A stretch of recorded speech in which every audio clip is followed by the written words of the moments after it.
Hello बच्चों, तो जैसा हमने डिस्कस किया था अबाउट असाइनमेंट नंबर 3 का सॉल्यूशन आज हम डिस्कस करने वाले हैं। सो आप कंटिन्यूसली देखते रहिए वीडियो। इसके अंदर आपको असाइनमेंट 3 के जितने क्वेश्चंस थे सबका आंसर कंटिन्यूसली मिल जाएगा। So let's go. हेलो बच्चों, तो अभी जैसा कि आप यहाँ देख सकते हैं स्क्रीन पर, हम आज स्टार्ट करने वाले हैं असाइनमेंट नंबर 3 जो हमारा सॉल्यूशन होगा, और ये हमारा लेक्चर नंबर 6 है। तो इस लेक्चर में हम डिस्कस करेंगे असाइनमेंट नंबर 3 के सारे क्वेश्चंस के बारे में, राइट। सो एक बार देखते हैं कि हमारे क्वेश्चंस कौन कौन से हैं।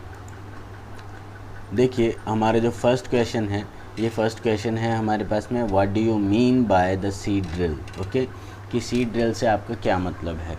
अब अगर आप सीड ड्रिल के बारे में समझना चाहते हैं तो उसके लिए आपको केवल इतना सा लिखना है, seed drill is a tool used for sowing with the help of tractors. मतलब सीड ड्रिल एक तरह का ऐसा टूल है जो सोइंग के लिए यूज़ होता है, which is used with the tractors के थ्रू उसे यूज़ करते हैं हम, राइट। तो ये हो गया हमारा फर्स्ट क्वेश्चन। अब इसको एक बार नोट कर लीजिएगा स्क्रीन पॉज करके। Now we are going to second question. Okay, the second question is, what are the benefits of seed drill over the traditional tool.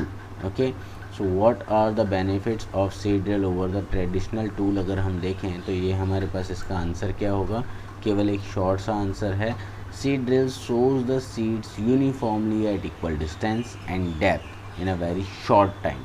मतलब सीड ड्रिल क्या करेगा, जो भी सीड्स हैं उनको सोइंग प्रोसेस में बहुत इक्वल डिस्टेंस पर और इक्वल डेप्थ पर उसको जस्ट सो करेगा, राइट।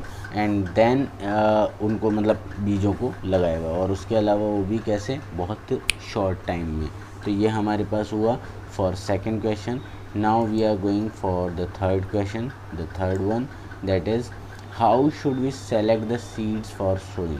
हम सीड्स को कैसे सेलेक्ट कर सकते हैं सोइंग के लिए। सो उसका आंसर आप यहाँ देख सकते हैं, that selection of seeds done by the pouring some water in the vessel contain seeds. Okay, मतलब उस वेजल में जो सीड जहाँ रखे हैं उसमें हम वाटर को थोड़ा डालेंगे, तो उसके बाद में वो क्या होगा, उसके थ्रू हम सेलेक्शन करेंगे। कैसे, the seed that sink are healthy, जो डूब जाएंगे वो क्या होंगे, healthy, and the seeds that are floating are damaged and we just separate them. Okay, ये लास्ट में आप इसमें ऐड कर सकते हो, और यहाँ तक भी करेंगे तो आपका सफिशिएंट आंसर होगा, right. Now we are going for the fourth question, sorry. So that is, what do you mean by manure. आपको मैन्योर से आप क्या समझते हैं, मैन्योर का मतलब क्या होगा। तो मैन्योर का मतलब हमारे पास क्या है, एक बार देखते हैं। Manure is an organic substance obtain from the decomposition of plant and animal waste. मतलब हमारे पास एक ऑर्गेनिक सब्सटेंस है जो प्लांट और एनिमल वेस्ट से बनता है। Now farmers dump plant in and animal waste in a pit at open place. मतलब एक ओपन प्लेस पर कोई भी एक गड्ढा बना दिया जाता है, just like farm and all. वहाँ पर गड्ढा बना के उसमें जस्ट उस प्लांट और एनिमल वेस्ट को डाल दिया जाता है, और उसके बाद में and allow it to decompose, उसको डिकम्पोज होने के लिए, सड़ने के लिए वहाँ पर छोड़ देते हैं। उसके बाद वो डिकम्पोज होके क्या होगा, वो बनेगा manure. The decomposition is caused by the micro organism. ये डिकम्पोजिशन किसकी वजह से है, माइक्रो ऑर्गेनिज्म, और माइक्रोब्स भी बोल सकते हैं आप इसे। And the decomposed matter is used as organic manure. और ये जो डिकम्पोज्ड मैटर होगा ये ऑर्गेनिक मैन्योर की तरह यूज़ होगा। सो that is your fourth question. थोड़ा सा बड़ा आंसर है लेकिन प्रॉपर आंसर यही है, राइट। इसे नोट कर लीजिए। Now we are going for the fifth question, that is final question.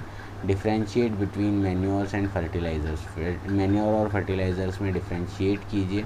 तो हमारे पास में इसकी ये टेबल आपको बुक में भी दे रखी है, और मैंने यहाँ आंसर में भी नोट करी है, दैट अ फर्टिलाइज़र और मैन्योर दोनों के अलग अलग कॉलम बनाने हैं, और उसमें लिखना है a fertiliser is an organic salt. मतलब ये हमारे पास क्या होगा, इनऑर्गेनिक सॉल्ट होगा। जबकि manure is natural substance and it is known, we can say that it is an organic substance. Okay, now it is obtained by the decomposition of cattle dung, human waste and plant residue। मतलब ये हमारे पास में cattle dung, human waste और plant residue जो होंगे उसके decomposition से मैन्योर बनता है। Fertiliser is prepared in factories, ये फैक्ट्रीज़ में बनेगा, जबकि manure is can be prepared in the fields, ये कहाँ बनेगा, केवल और केवल फील्ड्स में। अब fertiliser doesn't provide any humus to the soil, ये ह्यूमस नहीं बनाएगा सॉइल में।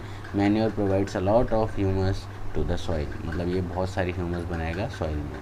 Fertilisers are very rich in plant nutrient like nitrogen, phosphorus, potassium, and manure is relatively less rich in plant nutrient. Okay, these are the difference.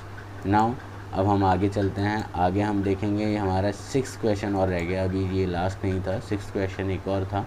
Explain modern method of irrigation, explain करना है modern method of irrigation को।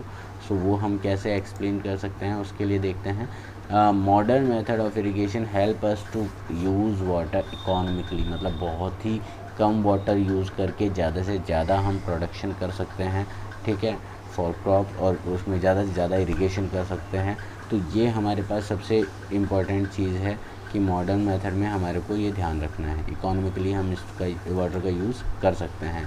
अब the main method used as follows, मतलब जो हमारे main method है वो कौन कौन से हैं, sprinkler system, drip system, that's it, इतना आपका आंसर सफिशिएंट है। सो आज के लिए बच्चों इतना ही। आज हमने देखा हमारे 6th क्वेश्चन के सॉल्यूशन के बारे में। सो नेक्स्ट आपको बस ध्यान रखना है अपनी हेल्थ का, और साथ ही साथ में कंटिन्यूसली फोकस करना है on study. And till then have a good day, और कभी भी कोई डाउट हो तो प्लीज़ ज़रूर एक बार पूछ लीजिएगा। टिल देन आप घर पर रहिए, stay at home and stay safe. Thank you.